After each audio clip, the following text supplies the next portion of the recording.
ಶಾಂತಿ. ತಾರೀಕು 30/1/2026 ಪ್ರಾತಃ ಮುರುಳಿ. ಮಧುರ ಮಕ್ಕಳೇ, ಇಡೀ ಕಲ್ಪಕ್ಕೆ ಇದು ಸರ್ವೋತ್ತಮ ಕಲ್ಯಾಣಕಾರಿ ಸಂಗಮ ಯುಗವಾಗಿದೆ. ಇದರಲ್ಲಿ ನೀವು ಮಕ್ಕಳು ನೆನಪಿನ ಸ್ಯಾಕ್ರಿನ್ ನಿಂದ ಸತೋಪ್ರಧಾನರಾಗುತ್ತೀರಿ. ಪ್ರಶ್ನೆ: ಅನೇಕ ಪ್ರಕಾರದ ಪ್ರಶ್ನೆಗಳ ಉತ್ಪತ್ತಿಗೆ ಹಾಗೂ ಅದೆಲ್ಲದರ ನಿವಾರಣೆ ಏನಾಗಿದೆ? ಉತ್ತರ: ಯಾವಾಗ ದೇಹಾಭಿಮಾನದಲ್ಲಿ ಬರುತ್ತೀರೋ ಆಗ ಸಂಶಯವು ಹುಟ್ಟುತ್ತದೆ ಮತ್ತು ಸಂಶಯ ಬರುವುದರಿಂದಲೇ ಅನೇಕ ಪ್ರಶ್ನೆಗಳ ಉತ್ಪತ್ತಿಯಾಗುತ್ತದೆ. ತಂದೆಯು ತಿಳಿಸುತ್ತಾರೆ, ನಾನು ನೀವು ಮಕ್ಕಳಿಗೆ ಪತೀತರಿಂದ ಪಾವನರಾಗಿ ಮತ್ತು ಅನ್ಯರನ್ನು ಮಾಡಿ ಎಂದು ಯಾವ ಕರ್ತವ್ಯವನ್ನು ಕೊಟ್ಟಿದ್ದೇನೆಯೋ ಈ ಕರ್ತವ್ಯದಲ್ಲಿ ತೊಡಗಿರಿ, ಆಗ ಎಲ್ಲಾ ಪ್ರಶ್ನೆಗಳು ಸಮಾಪ್ತಿಯಾಗುತ್ತವೆ. ಗೀತೆ: ನಿಮ್ಮನ್ನು ಪಡೆದ ನಾವು ಜಗತ್ತನ್ನೇ ಪಡೆದೆನು. ಓಂ ಶಾಂತಿ. ಮಧುರಾತಿ ಮಧುರ ಆತ್ಮೀಯ ಮಕ್ಕಳು, ಗೀತೆಯನ್ನು ಕೇಳಿದಿರಿ. ಮಧುರಾತಿ ಮಧುರ ಆತ್ಮೀಯ ಮಕ್ಕಳೇ ಎಂದು ಯಾರು ಹೇಳಿದರು? ಅವಶ್ಯಕವಾಗಿ ಆತ್ಮಿಕ ತಂದೆಯೇ ಹೇಳಬಲ್ಲರು. ಮಧುರಾತಿ ಮಧುರ ಆತ್ಮೀಯ ಮಕ್ಕಳು, ಈಗ ಸಮ್ಮುಖದಲ್ಲಿ ಕುಳಿತಿದ್ದೀರಿ ಮತ್ತು ತಂದೆಯು ಬಹಳ ಪ್ರೀತಿಯಿಂದ ತಿಳಿಸುತ್ತಿದ್ದಾರೆ. ಈಗ ನಿಮಗೆ ಗೊತ್ತಿದೆ, ಆತ್ಮೀಯ ತಂದೆಯ ವಿನಃ ಸರ್ವರಿಗೆ ಸುಖ ಶಾಂತಿ ಕೊಡುವವರು ಹಾಗೂ ಸರ್ವರನ್ನು ಈ ದುಃಖದಿಂದ ಮುಕ್ತರನ್ನಾಗಿ ಮಾಡುವವರು ಇಡೀ ಪ್ರಪಂಚದಲ್ಲಿ ಮತ್ಯಾರೂ ಇರಲು ಸಾಧ್ಯವಿಲ್ಲ. ಆದ್ದರಿಂದ ದುಃಖದಲ್ಲಿ ಎಲ್ಲರೂ ತಂದೆಯನ್ನು ನೆನಪು ಮಾಡುತ್ತಿರುತ್ತಾರೆ. ನೀವು ಮಕ್ಕಳು ಸನ್ಮುಖದಲ್ಲಿ ಕುಳಿತಿದ್ದೀರಿ. ತಂದೆಯು ನಮ್ಮನ್ನು ಸುಖಧಾಮಕ್ಕೆ ಯೋಗ್ಯರನ್ನಾಗಿ ಮಾಡುತ್ತಿದ್ದಾರೆಂದು ನಿಮಗೆ ತಿಳಿದಿದೆ. ಸದಾ ಸುಖಧಾಮದ ಮಾಲೀಕರನ್ನಾಗಿ ಮಾಡುವ ತಂದೆಯ ಸನ್ಮುಖದಲ್ಲಿ ಬಂದಿದ್ದೀರಿ. ಈಗ ತಿಳಿದುಕೊಳ್ಳುತ್ತೀರಿ, ಸನ್ಮುಖ ಕೇಳುವುದರಲ್ಲಿ ಮತ್ತು ದೂರವಿದ್ದು ಕೇಳುವುದರಲ್ಲಿ ಬಹಳ ಅಂತರವಿರುತ್ತದೆ. ಮಧುಬನಕ್ಕೆ ಸಮ್ಮುಖದಲ್ಲಿ ಬರುತ್ತೀರಿ. ಮಧುಬನವು ಪ್ರಸಿದ್ಧವಾಗಿದೆ. ಅವರು ಮಧುಬನದಲ್ಲಿ ಕೃಷ್ಣನ ಚಿತ್ರವನ್ನು ತೋರಿಸಿಬಿಟ್ಟಿದ್ದಾರೆ, ಆದರೆ ಕೃಷ್ಣನಂತೂ ಇಲ್ಲ. ನೀವು ಮಕ್ಕಳಿಗೆ ತಿಳಿದಿದೆ, ತಮ್ಮನ್ನು ಪದೇ ಪದೇ ಆತ್ಮನಿಶ್ಚಯ ಮಾಡಿಕೊಳ್ಳಬೇಕಾಗಿದೆ. ಇದರಲ್ಲಿಯೇ ಪರಿಶ್ರಮವಾಗುತ್ತದೆ. ನಾನಾತ್ಮನು ತಂದೆಯಿಂದ ಆಸ್ತಿಯನ್ನು ಪಡೆದುಕೊಳ್ಳುತ್ತಿದ್ದೇನೆ. ಇಡೀ ಚಕ್ರದಲ್ಲಿ ತಂದೆಯು ಒಂದೇ ಬಾರಿ ಬರುತ್ತಾರೆ. ಇದು ಕಲ್ಪದ ಬಹಳ ಸೌಭಾಗ್ಯದ ಸಂಗಮ ಯುಗವಾಗಿದೆ. ಇದಕ್ಕೆ ಪುರುಷೋತ್ತಮ ಎಂಬ ಹೆಸರನ್ನು ನೀಡಲಾಗಿದೆ. ಈ ಸಂಗಮ ಯುಗದಲ್ಲಿಯೇ ಎಲ್ಲಾ ಮನುಷ್ಯ ಮಾತ್ರರು ಉತ್ತಮರಾಗುತ್ತಾರೆ. ಈಗಂತೂ ಎಲ್ಲಾ ಮನುಷ್ಯ ಮಾತ್ರರ ಆತ್ಮಗಳು ತಮೋಪ್ರಧಾನರಾಗಿದ್ದಾರೆ ಮತ್ತೆ ಸತೋಪ್ರಧಾನರಾಗುತ್ತಾರೆ. ಸತೋಪ್ರಧಾನರಾಗಿದ್ದಾಗ ಉತ್ತಮರಾಗಿರುತ್ತಾರೆ. ತಮೋಪ್ರಧಾನರಾದಾಗ ಮನುಷ್ಯರು ಕನಿಷ್ಠರಾಗುತ್ತಾರೆ. ಆದ್ದರಿಂದ ಈಗ ತಂದೆಯು ಆತ್ಮಗಳಿಗೆ ಸಮ್ಮುಖದಲ್ಲಿ ಕುಳಿತು ತಿಳಿಸಿಕೊಡುತ್ತಾರೆ. ಎಲ್ಲಾ ಪಾತ್ರವನ್ನು ಆತ್ಮವೇ ಅಭಿನಯಿಸುತ್ತದೆ, ಶರೀರವಲ್ಲ. ನಿಮ್ಮ ಬುದ್ಧಿಯಲ್ಲಿ ಬಂದು ಬಿಟ್ಟಿದೆ, ನಾವಾತ್ಮರು ಮೂಲತಃ ನಿರಾಕಾರಿ ಪ್ರಪಂಚ ಅಥವಾ ಶಾಂತಿಧಾಮದ ನಿವಾಸಿಗಳಾಗಿದ್ದೇವೆ. ಇದು ಯಾರಿಗೂ ತಿಳಿದಿಲ್ಲ ಅಥವಾ ಯಾರಿಗೂ ತಿಳಿಸುವುದೂ ಇಲ್ಲ. ಈಗ ನಿಮ್ಮ ಬುದ್ಧಿಯ ಬೀಗವು ತೆರೆದಿದೆ. ನೀವು ತಿಳಿದುಕೊಂಡಿದ್ದೀರಿ, ಅವಶ್ಯಕವಾಗಿ ಆತ್ಮವು ಪರಮಧಾಮದಲ್ಲಿರುತ್ತಾರೆ. ಅದು ನಿರಾಕಾರಿ ಪ್ರಪಂಚ, ಇದು ಸಾಕಾರಿ ಪ್ರಪಂಚವಾಗಿದೆ. ಇಲ್ಲಿ ನಾವೆಲ್ಲ ಆತ್ಮರು ಪಾತ್ರಧಾರಿಗಳಾಗಿದ್ದೇವೆ. ಮೊಟ್ಟ ಮೊದಲು ನಾವು ಪಾತ್ರವನ್ನು ಅಭಿನಯಿಸಲು ಬರುತ್ತೇವೆ, ನಂತರ ನಂಬರ್ ವಾರ್ ಬರತೊಡಗುತ್ತಾರೆ. ಎಲ್ಲಾ ಪಾತ್ರಧಾರಿಗಳು ಒಟ್ಟಿಗೆ ಬಂದು ಬಿಡುವುದಿಲ್ಲ. ಭಿನ್ನ ಭಿನ್ನ ಪಾತ್ರಧಾರಿಗಳು ಬರತೊಡಗುತ್ತಾರೆ. ಯಾವಾಗ ನಾಟಕವು ಮುಕ್ತಾಯವಾಗುವುದೋ ಆಗ ಎಲ್ಲರೂ ಒಟ್ಟಿಗೆ ಸೇರುತ್ತಾರೆ. ಈಗ ನಿಮಗೆ ಪರಿಚಯ ಸಿಕ್ಕಿದೆ, ನಾವಾತ್ಮರು ಮೂಲತಃ ಶಾಂತಿಧಾಮದ ನಿವಾಸಿಗಳಾಗಿದ್ದೇವೆ. ಇಲ್ಲಿಗೆ ಪಾತ್ರವನ್ನು ಅಭಿನಯಿಸಲು ಬರುತ್ತೇವೆ. ತಂದೆಯು ಇಡೀ ಸಮಯ ಪಾತ್ರವನ್ನು ಅಭಿನಯಿಸಲು ಬರುವುದಿಲ್ಲ. ನಾವೇ ಪಾತ್ರವನ್ನು ಅಭಿನಯಿಸುತ್ತಾ ಸತೋಪ್ರಧಾನರಿಂದ ತಮೋಪ್ರಧಾನ ಆಗಿಬಿಡುತ್ತೇವೆ. ಈಗ ನೀವು ಮಕ್ಕಳಿಗೆ ಸಮ್ಮುಖದಲ್ಲಿ ಕೇಳುವುದರಿಂದ ಬಹಳ ಆನಂದವಾಗುತ್ತದೆ. ಮುರಳಿಯನ್ನು ಕೇಳುವುದರಿಂದ ಇಷ್ಟು ಆನಂದವಾಗುವುದಿಲ್ಲ. ಇಲ್ಲಿ ಸಮ್ಮುಖದಲ್ಲಿದ್ದೀರಲ್ಲವೇ? ನೀವು ಮಕ್ಕಳು ತಿಳಿದುಕೊಂಡಿದ್ದೀರಿ, ಭಾರತವು ದೇವಿ ದೇವತೆಗಳ ಸ್ಥಾನವಾಗಿತ್ತು, ಈಗ ಇಲ್ಲ. ಚಿತ್ರಗಳನ್ನು ನೋಡುತ್ತೀರಿ, ಅವಶ್ಯಕವಾಗಿ ಇತ್ತು. ನಾವು ಇಲ್ಲಿನ ನಿವಾಸಿಗಳಾಗಿದ್ದೆವು. ಮೊಟ್ಟ ಮೊದಲು ನಾವೇ ದೇವತೆಗಳಾಗಿದ್ದೆವು. ತಮ್ಮ ಪಾತ್ರವನ್ನಂತೂ ನೆನಪು ಮಾಡಿಕೊಳ್ಳುತ್ತೀರಲ್ಲವೇ ಅಥವಾ ಮರೆತು ಹೋಗುತ್ತೀರಾ? ತಂದೆಯು ತಿಳಿಸುತ್ತಾರೆ, ನೀವಿಲ್ಲಿ ಈ ಪಾತ್ರವನ್ನು ಅಭಿನಯಿಸಿದಿರಿ, ಇದು ನಾಟಕವಾಗಿದೆ. ಹೊಸ ಪ್ರಪಂಚದಿಂದ ಮತ್ತೆ ಖಂಡಿತವಾಗಿ ಹಳೆಯ ಪ್ರಪಂಚವಾಗುತ್ತದೆ. ಮೊಟ್ಟ ಮೊದಲು ಮೇಲಿನಿಂದ ಯಾವ ಆತ್ಮರು ಬರುತ್ತಾರೆಯೋ ಅವರು ಸತ್ಯಯುಗದಲ್ಲಿ ಬರುತ್ತಾರೆ.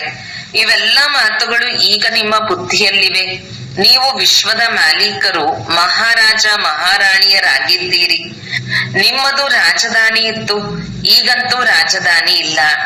ನಾವು ಹೇಗೆ ರಾಜ್ಯ ನಡೆಸುತ್ತೇವೆ ಎಂದು ನೀವೀಗ ಕಲಿಯುತ್ತಿದ್ದೀರಿ. ಅಲ್ಲಿ ಮಂತ್ರಿಗಳಿರುವುದಿಲ್ಲ, ಸಲಹೆ ಕೊಡುವ ಅವಶ್ಯಕತೆಯೇ ಇರುವುದಿಲ್ಲ. ಅವರಂತೂ ಶ್ರೀಮತದ ಮೂಲಕ ಶ್ರೇಷ್ಠಾತಿ ಶ್ರೇಷ್ಠರಾಗಿ ಬಿಡುತ್ತಾರೆ. ಆದ್ದರಿಂದ ನಂತರ ಅವರಿಗೆ ಬೇರೆ ಯಾರಿಂದಲೂ ಸಲಹೆ ತೆಗೆದುಕೊಳ್ಳುವ ಅವಶ್ಯಕತೆ ಇರುವುದಿಲ್ಲ. ಒಂದು ವೇಳೆ ಯಾರಿಂದಲಾದರೂ ಸಲಹೆ ತೆಗೆದುಕೊಂಡರೆ ಅವರ ಬುದ್ಧಿಯು ಬಲಹೀನವಾಗಿದೆ ಎಂದು ತಿಳಿಯಲಾಗುವುದು. ಈಗ ಯಾವ ಶ್ರೀಮತ ಸಿಗುತ್ತಿದೆಯೋ ಅದು ಸತ್ಯಯುಗದಲ್ಲಿಯೂ ಸ್ಥಿರವಾಗಿರುತ್ತದೆ. ನೀವೀಗ ತಿಳಿದುಕೊಳ್ಳುತ್ತೀರಿ. ಮೊಟ್ಟ ಮೊದಲು ಖಂಡಿತವಾಗಿಯೂ ಈ ದೇವಿ ದೇವತೆಗಳ ಅರ್ಧ ಕಲ್ಪ ರಾಜ್ಯವಿತ್ತು. ಈಗ ನೀವಾತ್ಮರು ರಿಫ್ರೆಶ್ ಆಗುತ್ತಿದ್ದೀರಿ. ಈ ಜ್ಞಾನವನ್ನು ಪರಮಾತ್ಮನ ಹೊರತು ಬೇರೆ ಯಾರು ಆತ್ಮರಿಗೆ ಕೊಡಲು ಸಾಧ್ಯವಿಲ್ಲ. ಈಗ ನೀವು ಮಕ್ಕಳು ಆತ್ಮಾಭಿಮಾನಿಯಾಗಬೇಕು. ಶಾಂತಿಧಾಮದಿಂದ ಇಲ್ಲಿ ನೀವು ಶಬ್ದದಲ್ಲಿ ಬಂದಿದ್ದೀರಿ. ಶಬ್ದದಲ್ಲಿ ಬರದೆ ಕರ್ಮ ನಡೆಯಲು ಸಾಧ್ಯವಿಲ್ಲ. ಇವು ಬಹಳ ತಿಳಿದುಕೊಳ್ಳುವ ಮಾತುಗಳಾಗಿವೆ. ಹೇಗೆ ತಂದೆಯಲ್ಲಿ ಸಂಪೂರ್ಣ ಜ್ಞಾನ ಇದೆಯೋ ಹಾಗೆಯೇ ನೀವಾತ್ಮರಲ್ಲಿಯೂ ಜ್ಞಾನವಿದೆ. ಆತ್ಮವು ಹೇಳುತ್ತದೆ, ನಾನು ಒಂದು ಶರೀರವನ್ನು ಬಿಟ್ಟು ಸಂಸ್ಕಾರದ ಅನುಸಾರ ಮತ್ತೆ ನಾನು ಇನ್ನೊಂದು ಶರೀರವನ್ನು ತೆಗೆದುಕೊಳ್ಳುತ್ತೇನೆ. ಪುನರ್ಜನ್ಮವು ಅವಶ್ಯಕವಾಗಿ ಆಗುತ್ತದೆ. ಆತ್ಮಕ್ಕೆ ಯಾವುದೆಲ್ಲ ಪಾತ್ರ ಸಿಕ್ಕಿದೆಯೋ ಅದನ್ನು ಅಭಿನಯಿಸುತ್ತಿರುತ್ತದೆ. ಸಂಸ್ಕಾರದ ಅನುಸಾರ ಇನ್ನೊಂದು ಜನ್ಮ ತೆಗೆದುಕೊಳ್ಳುತ್ತಿರುತ್ತದೆ. ದಿನ ಪ್ರತಿದಿನ ಆತ್ಮದ ಪವಿತ್ರತೆಯ ಮಟ್ಟವು ಕಡಿಮೆಯಾಗುತ್ತಾ ಹೋಗುತ್ತದೆ. ಪತಿತ ಶಬ್ದವನ್ನು ದ್ವಾಪರದಿಂದಲೇ ಉಪಯೋಗಿಸುತ್ತಾರೆ. ಆದರೂ ಸಹ ದ್ವಾಪರದಲ್ಲಾದರೂ ಸ್ವಲ್ಪ ಅಂತರವಾಗುತ್ತದೆ. ನೀವು ಹೊಸ ಮನೆಯನ್ನು ಕಟ್ಟಿರಿ, ಅದು 1 ತಿಂಗಳಿನ ನಂತರ ಸ್ವಲ್ಪವಾದರೂ ವ್ಯತ್ಯಾಸ ಕಂಡುಬರುವುದು. ಈಗ ನೀವು ಮಕ್ಕಳು ತಿಳಿದುಕೊಳ್ಳುತ್ತೀರಿ, ತಂದೆಯು ನಮಗೆ ಆಸ್ತಿಯನ್ನು ಕೊಡುತ್ತಿದ್ದಾರೆ. ತಂದೆಯು ತಿಳಿಸುತ್ತಾರೆ, ನಾನು ನೀವು ಮಕ್ಕಳಿಗೆ ಆಸ್ತಿಯನ್ನು ಕೊಡಲು ಬಂದಿದ್ದೇನೆ. ಯಾರೆಷ್ಟು ಪುರುಷಾರ್ಥ ಮಾಡುವರೋ ಅಷ್ಟು ಪದವಿಯನ್ನು ಪಡೆಯುವರು. ತಂದೆಯ ಬಳಿ ಯಾವುದೇ ಅಂತರವಿಲ್ಲ. ನಾನು ಆತ್ಮರಿಗೆ ಓದಿಸುತ್ತಿದ್ದೇನೆಂದು ತಂದೆಗೆ ಗೊತ್ತಿದೆ. ಆತ್ಮಕ್ಕೆ ತಂದೆಯಿಂದ ಆಸ್ತಿಯನ್ನು ಪಡೆಯುವ ಹಕ್ಕಿದೆ. ಇದರಲ್ಲಿ ಸ್ತ್ರೀ ಪುರುಷರ ಭೇದ ಇರುವುದಿಲ್ಲ.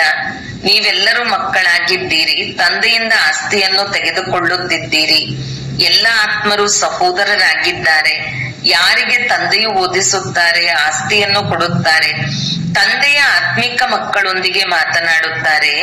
ಹೇ ಮುದ್ದಾದ ಮಧುರ ಮಕ್ಕಳೇ, ನೀವು ಬಹಳ ಸಮಯ ಪಾತ್ರವನ್ನು ಅಭಿನಯಿಸುತ್ತಾ ಈಗ ಪುನಃ ತಮ್ಮ ಆಸ್ತಿಯನ್ನು ಪಡೆಯಲು ಬಂದು ಮಿಲನ ಮಾಡಿದ್ದೀರಿ. ಇದು ಸಹ ಡ್ರಾಮಾದಲ್ಲಿ ನಿಗದಿಯಾಗಿದೆ. ಆರಂಭದಿಂದ ಹಿಡಿದು ಪಾತ್ರವು ನಿಗದಿಯಾಗಿದೆ.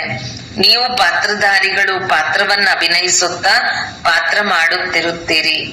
ಆತ್ಮವು ಅವಿನಾಶಿಯಾಗಿದೆ. ಇದರಲ್ಲಿ ಅವಿನಾಶಿ ಪಾತ್ರವು ನಿಗದಿಯಾಗಿದೆ. ಶರೀರವಂತೂ ಬದಲಾಗುತ್ತಿರುತ್ತದೆ. ಬಾಕಿ ಆತ್ಮವು ಕೇವಲ ಪವಿತ್ರವಾದದ್ದು ಅಪವಿತ್ರವಾಗುತ್ತದೆ, ಪತೀತನಾಗುತ್ತದೆ. ಸತ್ಯಯುಗದಲ್ಲಿ ಪಾವನವಾಗಿರುತ್ತದೆ. ಇದಕ್ಕೆ ಪತೀತ ಪ್ರಪಂಚವೆಂದು ಹೇಳಲಾಗುತ್ತದೆ. ಯಾವಾಗ ದೇವತೆಗಳ ರಾಜ್ಯವಿತ್ತೋ ಆಗ ನಿರ್ವಿಕಾರಿ ಪ್ರಪಂಚವಿತ್ತು. ಈಗ ಇಲ್ಲ. ಇದು ಆಟ ಅಲ್ಲವೇ? ಹೊಸ ಪ್ರಪಂಚದಿಂದ ಹಳೆಯ ಪ್ರಪಂಚ, ಹಳೆಯ ಪ್ರಪಂಚದಿಂದ ಮತ್ತೆ ಹೊಸ ಪ್ರಪಂಚ ಆಗುತ್ತದೆ. ಈಗ ಸುಖಧಾಮದ ಸ್ಥಾಪನೆಯಾಗುತ್ತದೆ. ಉಳಿದೆಲ್ಲ ಆತ್ಮರು ಮುಕ್ತಿಧಾಮದಲ್ಲಿರುತ್ತಾರೆ. ಈಗ ಈ ಬೇಹದ್ದಿನ ನಾಟಕವು ಪೂರ್ಣವಾಗಿದೆ. ಎಲ್ಲ ಆತ್ಮರು ಸೊಳ್ಳೆಗಳ ಉಪಾಧಿಯಲ್ಲಿ ಹಿಂತಿರುಗಿ ಹೋಗುವರು. ಈ ಸಮಯದಲ್ಲಿ ಯಾವುದೇ ಆತ್ಮನು ಪರಮಧಾಮದಿಂದ ಬಂದರೆ ಪತೀತ ಪ್ರಪಂಚದಲ್ಲಿ ಅವರಿಗೇನು ಬೆಲೆ ಇರುತ್ತದೆ? ಯಾರು ಮೊಟ್ಟ ಮೊದಲು ಹೊಸ ಪ್ರಪಂಚದಲ್ಲಿ ಬರುವರೋ ಅವರಿಗೆ ಬೆಲೆ ಇರುತ್ತದೆ. ನಿಮಗೆ ತಿಳಿದಿದೆ, ಯಾವ ಹೊಸ ಪ್ರಪಂಚ ಇತ್ತೋ ಅದು ಈಗ ಹಳೆಯದಾಗಿದೆ. ಹೊಸ ಪ್ರಪಂಚದಲ್ಲಿ ನಾವು ದೇವಿ ದೇವತೆಗಳಾಗಿದ್ದೆವು. ಅಲ್ಲಿ ದುಃಖದ ಹೆಸರು ಇರಲಿಲ್ಲ. ಇಲ್ಲಂತೂ ಅಪಾರ ದುಃಖವಿದೆ. ತಂದೆಯು ಬಂದು ದುಃಖದ ಪ್ರಪಂಚದಿಂದ ಮುಕ್ತಗೊಳಿಸುತ್ತಾರೆ. ಈ ಹಳೆಯ ಪ್ರಪಂಚವು ಖಂಡಿತ ಬದಲಾಗುವುದು. ನೀವು ತಿಳಿದುಕೊಂಡಿದ್ದೀರಿ, ನಾವೇ ಸತ್ಯುಗದ ಮಾಲೀಕರಾಗಿದ್ದೆವು. ನಂತರ 84 ಜನ್ಮಗಳನ್ನು ಪಡೆದುಕೊಂಡು ಈ ರೀತಿ ಆಗಿದ್ದೇವೆ. ಈಗ ಪುನಃ ತಂದೆಯು ತಿಳಿಸುತ್ತಾರೆ, ನನ್ನನ್ನು ನೆನಪು ಮಾಡಿದರೆ ಸ್ವರ್ಗದ ಮಾಲೀಕರಾಗುತ್ತೇವೆ. ಅಂದ ಮೇಲೆ ನಾವೇಕೆ ನಮ್ಮನ್ನು ಆತ್ಮ ನಿಶ್ಚಯ ಮಾಡಿಕೊಂಡು ತಂದೆಯನ್ನು ನೆನಪು ಮಾಡಬಾರದು? ಸ್ವಲ್ಪವಾದರೂ ಪರಿಶ್ರಮ ಪಡಬೇಕಾಗುವುದಲ್ಲವೇ? ರಾಜ್ಯ ಪದವಿಯನ್ನು ಪಡೆಯುವುದು ಸಹಜ ಏನಲ್ಲ. ತಂದೆಯನ್ನು ನೆನಪು ಮಾಡಬೇಕು. ಇದು ಮಾಯೆಯ ಅದ್ಭುತವಾಗಿದೆ, ಪದೇ ಪದೇ ಮರೆಸಿಬಿಡುತ್ತದೆ. ಅದಕ್ಕಾಗಿ ಉಪಾಯ ರಚಿಸಬೇಕು. ನನ್ನ ಮಕ್ಕಳಾದ ಕೂಡಲೇ ನೆನಪು ಸ್ಥಿರವಾಗಿ ಕುಳಿತು ಬಿಡುತ್ತದೆ ಎಂದಲ್ಲ. ಈ ರೀತಿ ಇದ್ದಿದ್ದೇ ಆದರೆ ಇನ್ನೇನು ಪುರುಷಾರ್ಥ ಮಾಡುವಿರಿ? ಎಲ್ಲಿಯವರೆಗೂ ಜೀವಿಸಬೇಕಾಗಿದೆಯೋ ಅಲ್ಲಿಯವರೆಗೂ ಪುರುಷಾರ್ಥ ಮಾಡಬೇಕು. ಜ್ಞಾನಾಮೃತವನ್ನು ಕುಡಿಯುತ್ತಾ ಇರಬೇಕು. ಇದನ್ನು ಸಹ ತಿಳಿದುಕೊಂಡಿದ್ದೀರಿ, ನಮ್ಮದು ಇದು ಅಂತಿಮ ಜನ್ಮವಾಗಿದೆ. ಈ ಶರೀರದ ಅಭಿಮಾನವನ್ನು ಬಿಟ್ಟು ದೇಹಿ ಅಭಿಮಾನಿ ಆಗಬೇಕು. ಗೃಹಸ್ಥ ವ್ಯವಹಾರದಲ್ಲಿಯೂ ಇರಬೇಕು. ಪುರುಷಾರ್ಥವನ್ನು ಅವಶ್ಯಕವಾಗಿ ಮಾಡಬೇಕು. ಕೇವಲ ತಮ್ಮನ್ನು ಆತ್ಮ ಎಂದು ನಿಶ್ಚಯ ಮಾಡಿಕೊಂಡು ತಂದೆಯನ್ನು ನೆನಪು ಮಾಡಿ. ತ್ವಮೇವ ಮಾತಶ್ಚ ಪಿತ, ಇದೆಲ್ಲವೂ ಭಕ್ತಿ ಮಾರ್ಗದ ಮಾತಾಗಿದೆ. ನೀವು ಕೇವಲ ಒಬ್ಬ ತಂದೆಯನ್ನು ನೆನಪು ಮಾಡಬೇಕು. ಅವರೊಬ್ಬರೇ ಮಧುರ ಸ್ಯಾಕ್ರಿನ್ ಆಗಿದ್ದಾರೆ. ಮತ್ತೆಲ್ಲ ಮಾತುಗಳನ್ನು ಬಿಟ್ಟು ಒಬ್ಬ ಸ್ಯಾಕ್ರಿನ್ ತಂದೆಯನ್ನು ನೆನಪು ಮಾಡಿ. ಈಗ ನಿಮ್ಮ ಆತ್ಮವು ತಮೋ ಪ್ರಧಾನವಾಗಿದೆ. ಅದನ್ನು ಸತೋ ಪ್ರಧಾನ ಮಾಡಿಕೊಳ್ಳಲು ನೆನಪಿನ ಯಾತ್ರೆಯಲ್ಲಿ ಇರಿ. ಎಲ್ಲರಿಗೂ ಇದನ್ನೇ ತಿಳಿಸಿ ತಂದೆಯಿಂದ ಸುಖದ ಆಸ್ತಿಯನ್ನು ಪಡೆದುಕೊಳ್ಳಿ. ಸತ್ಯಯುಗದಲ್ಲಿಯೇ ಸುಖವಿರುತ್ತದೆ. ಸುಖಧಾಮವನ್ನು ಸ್ಥಾಪನೆ ಮಾಡುವವರು ತಂದೆಯಾಗಿದ್ದಾರೆ. ತಂದೆಯನ್ನು ಬಹಳ ಸಹಜವಾಗಿ ನೆನಪು ಮಾಡಬೇಕಾಗಿದೆ. ಆದರೆ ಮಾಯೆಯ ವಿರೋಧವು ಬಹಳಷ್ಟಿದೆ. ಆದ್ದರಿಂದ ಪ್ರಯತ್ನ ಪಟ್ಟು ತಂದೆಯಾದ ನನ್ನನ್ನು ನೆನಪು ಮಾಡಿ. ಆಗ ತುಕ್ಕು ಬಿಟ್ಟು ಹೋಗುವುದು. ಸೆಕೆಂಡಿನಲ್ಲಿ ಜೀವನ್ಮುಕ್ತಿಯ ಗಾಯನ ಇದೆ. ನಾವಾತ್ಮರು ಆತ್ಮಿಕ ತಂದೆಯ ಮಕ್ಕಳಾಗಿದ್ದೇವೆ, ಅಲ್ಲಿನ ನಿವಾಸಿಗಳಾಗಿದ್ದೇವೆ. ಮತ್ತೆ ನಾವು ನಮ್ಮ ಪಾತ್ರವನ್ನು ಪುನರಾವರ್ತಿಸಬೇಕು. ಈ ಡ್ರಾಮಾದಲ್ಲಿ ಎಲ್ಲರಿಗಿಂತ ಹೆಚ್ಚು ಪಾತ್ರವು ನಮ್ಮದಾಗಿದೆ. ಸುಖವು ಎಲ್ಲರಿಗಿಂತ ಹೆಚ್ಚಿನದಾಗಿ ನಮಗೆ ಸಿಗುವುದು. ತಂದೆಯು ತಿಳಿಸುತ್ತಾರೆ, ನಿಮ್ಮ ದೇವಿ ದೇವತಾ ಧರ್ಮವು ಬಹಳ ಸುಖ ಕೊಡುವಂತದ್ದಾಗಿದೆ. ಉಳಿದೆಲ್ಲರೂ ಶಾಂತಿಧಾಮಕ್ಕೆ ತಮ್ಮ ಲೆಕ್ಕಾಚಾರವನ್ನು ಮುಗಿಸಿಕೊಂಡು ತಾವಾಗಿಯೇ ಹೊರಟು ಬರುತ್ತಾರೆ. ಹೆಚ್ಚು ವಿಸ್ತಾರದಲ್ಲಿ ನಾವು ಹೋಗುವುದೇಕೆ? ತಂದೆಯು ಬರುವುದೇ ಎಲ್ಲರನ್ನು ಹಿಂತಿರುಗಿ ಕರೆದುಕೊಂಡು ಹೋಗುವುದಕ್ಕಾಗಿ. ಎಲ್ಲರನ್ನೂ ಸೊಳ್ಳೆಗಳೋಪಾದಿಯಲ್ಲಿ ಕರೆದುಕೊಂಡು ಹೋಗುತ್ತಾರೆ. ಸತ್ಯಯುಗದಲ್ಲಿ ಬಹಳ ಕೆಲವರೇ ಇರುತ್ತಾರೆ. ಇದೆಲ್ಲವೂ ಡ್ರಾಮಾದಲ್ಲಿ ನಿಗದಿಯಾಗಿದೆ. ಶರೀರಗಳು ಸಮಾಪ್ತಿಯಾಗುತ್ತದೆ.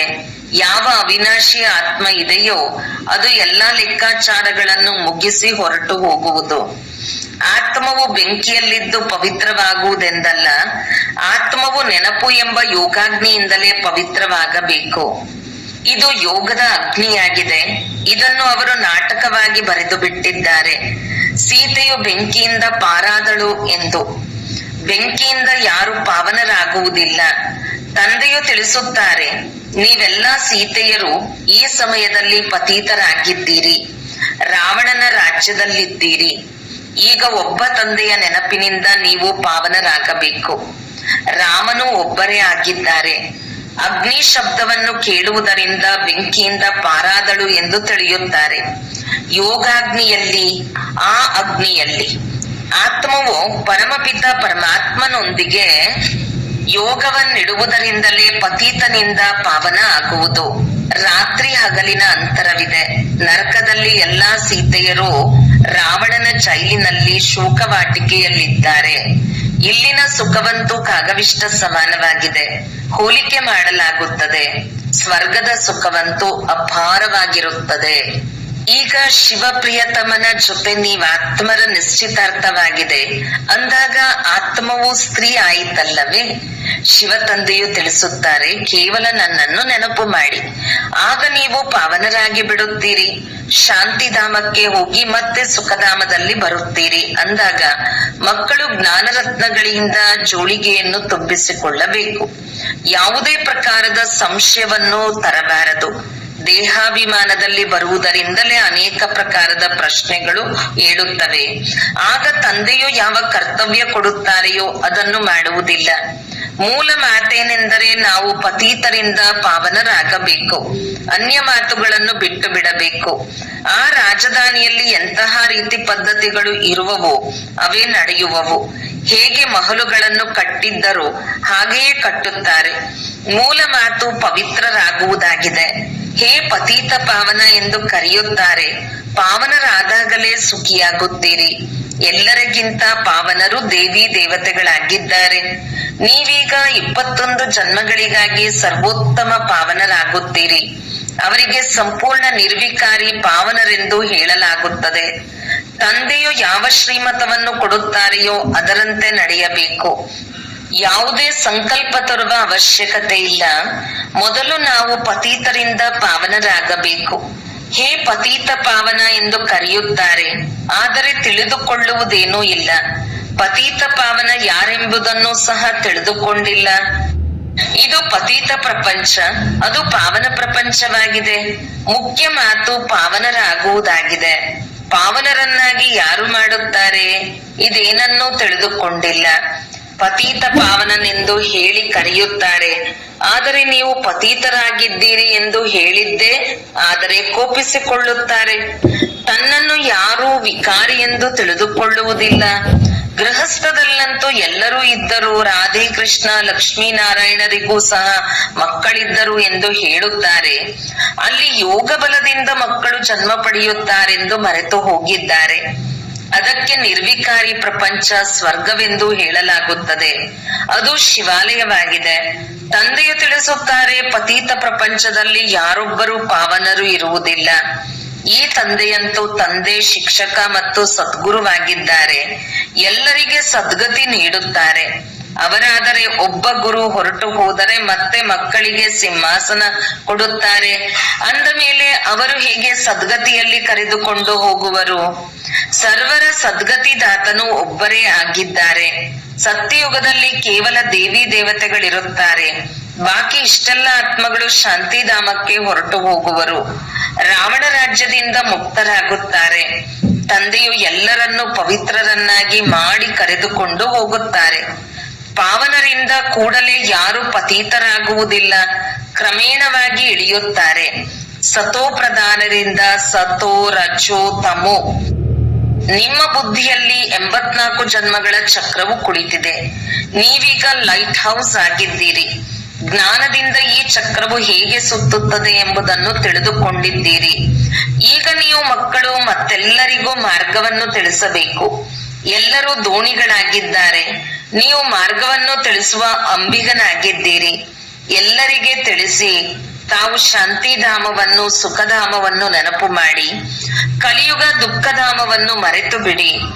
ಒಳ್ಳೆಯದು. ಮಧುರಾತಿ ಮಧುರ ಅಗಲಿ ಹೋಗಿ ಮರಳಿ ಸಿಕ್ಕಿರುವ ಮಕ್ಕಳ ಪ್ರತಿ ಮಾತಾಪಿತಾ ಬಾಪ್ದಾದರವರ ನೆನಪು, ಪ್ರೀತಿ ಹಾಗೂ ಸುಪ್ರಭಾತ. ಆತ್ಮೀಯ ಮಕ್ಕಳಿಗೆ ಆತ್ಮೀಯ ತಂದೆಯ ನಮಸ್ತೆ. ಧಾರಣೆಗಾಗಿ ಮುಖ್ಯ ಸಾರ 1. ಎಲ್ಲಿಯವರೆಗೆ ಜೀವಿಸಬೇಕಾಗಿದೆಯೋ ಅಲ್ಲಿಯವರೆಗೆ ಜ್ಞಾನಾಮೃತವನ್ನು ಕುಡಿಯುತ್ತಿರಬೇಕು. ಜ್ಞಾನರತ್ನಗಳಿಂದ ತಮ್ಮ ಜೋಳಿಗೆಯನ್ನು ತುಂಬಿಸಿಕೊಳ್ಳಬೇಕು. ಸಂಶಯದಲ್ಲಿ ಬಂದು ಯಾವುದೇ ಪ್ರಶ್ನೆಗಳನ್ನು ತರಬಾರದು. 2. ಯೋಗಾಗ್ನಿಯಿಂದ ಆತ್ಮರೂಪಿ ಸೀತೆಯನ್ನು ಪಾವನ ಮಾಡಿಕೊಳ್ಳಬೇಕು. ಯಾವುದೇ ಮಾತಿನ ಹೆಚ್ಚು ವಿಸ್ತಾರದಲ್ಲಿ ಹೋಗದೆ ದೇಹಿ ಅಭಿಮಾನಿಯಾಗುವ ಪರಿಶ್ರಮ ಪಡಬೇಕು. ಶಾಂತಿಧಾಮ ಮತ್ತು ಸುಖಧಾಮವನ್ನು ನೆನಪು ಮಾಡಬೇಕು. ವರದಾನ: ಸದಾ ಮನನದ ಮೂಲಕ ಮಗ್ನಾವಸ್ಥೆಯ ಸಾಗರದಲ್ಲಿ ಸಮಾವೇಶವಾಗುವ ಅನುಭವ ಮಾಡುವಂತಹ ಅನುಭವಿ ಮೂರ್ತಿ ಭವ. ಅನುಭವಗಳನ್ನು ವೃದ್ಧಿ ಮಾಡಿಕೊಳ್ಳುವ ಆಧಾರವಾಗಿದೆ ಮನನ ಶಕ್ತಿ. ಮನನ ಮಾಡುವವರು ಸ್ವತಃವಾಗಿಯೇ ಮಗ್ನವಾಗಿರುತ್ತಾರೆ. ಮಗ್ನಾವಸ್ಥೆಯಲ್ಲಿ ಯೋಗವನ್ನು ಇಡಬೇಕಾಗಿರುವುದಿಲ್ಲ, ಆದರೆ ನಿರಂತರ ಜೋಡಣೆಯಾಗಿರುತ್ತದೆ. ಅದಕ್ಕಾಗಿ ಪರಿಶ್ರಮ ಪಡಬೇಕಾಗಿರುವುದಿಲ್ಲ. ಮಗ್ನ ಅರ್ಥಾತ್ ಪ್ರೀತಿಯ ಸಾಗರನಲ್ಲಿ ಸಮಾವೇಶವಾಗಿರುವುದು. ಈ ರೀತಿ ಸಮಾವೇಶ ಆಗಿರುವವರನ್ನೆಂದಿಗೂ ಯಾರೂ ಬೇರೆ ಮಾಡಲು ಸಾಧ್ಯವಿಲ್ಲ. ಹಾಗಾದರೆ ಪರಿಶ್ರಮದಿಂದ ಮುಕ್ತರಾಗಿರಿ, ಸಾಗರನ ಮಕ್ಕಳಾಗಿದ್ದೀರಿ ಅಂದಾಗ ಅನುಭವಗಳ ಬಾವಿಗಳಲ್ಲಿ ಜಳಕ ಮಾಡಬಾರದು, ಆದರೆ ಸಾಗರನಲ್ಲಿಯೇ ಸಮಾವೇಶವಾಗಿರಿ. ಆಗ ಅನುಭವಿ ಮೂರ್ತಿ ಎಂದು ಹೇಳಲಾಗುವುದು. ಸ್ಲೋಗನ್: ಯಾರ ಪ್ರತಿ ಸಂಕಲ್ಪ ಪ್ರತಿ ಸೆಕೆಂಡ್ ಸಮರ್ಥವಾಗಿರುವುದೋ ಅವರೇ ಜ್ಞಾನ ಸ್ವರೂಪ ಆತ್ಮರಾಗಿದ್ದಾರೆ. ಅವ್ಯಕ್ತ ಸೂಚನೆ: ಈ ಅವ್ಯಕ್ತ ಮಾಸದಲ್ಲಿ ಬಂಧನ ಮುಕ್ತರಾಗಿ ಜೀವನ ಮುಕ್ತ ಸ್ಥಿತಿಯ ಅನುಭವ ಮಾಡಿರಿ. ಯಾವುದೇ ಸ್ವಭಾವ, ಸಂಸ್ಕಾರ, ವ್ಯಕ್ತಿ ಅಥವಾ ವೈಭವ ನಿಮ್ಮನ್ನು ಆಕರ್ಷಿಸುತ್ತಿದ್ದರೆ ತಂದೆಯ ಸ್ಮರಣೆ ಸ್ಥಿರವಾಗಿರಲು ಸಾಧ್ಯವಿಲ್ಲ. ಕರ್ಮಾತೀತ ಸ್ಥಿತಿ ಎಂದರೆ ಎಲ್ಲಾ ಕರ್ಮ ಬಂಧನಗಳಿಂದ ಮುಕ್ತವಾಗಿ ಭಿನ್ನರಾಗಿ ಪ್ರಕೃತಿಯನ್ನು ನಿಮಿತ್ತ ಮಾತ್ರವಾಗಿ ಬಳಸಿ ಕರ್ಮ ಮಾಡುವುದು. ಈ ಭಿನ್ನ ಸ್ಥಿತಿಯ ಪುರುಷಾರ್ಥವನ್ನು ಮತ್ತೆ ಮತ್ತೆ ಮಾಡಿರಿ. ಸಹಜವಾಗಿ ಅನುಭವವಾಗಲಿ. ಕರ್ಮ ಮಾಡಿಸುವವನು ಬೇರೆ, ಈ ಕರ್ಮೇಂದ್ರಿಯಗಳು ಬೇರೆ. ಓಂ ಶಾಂತಿ.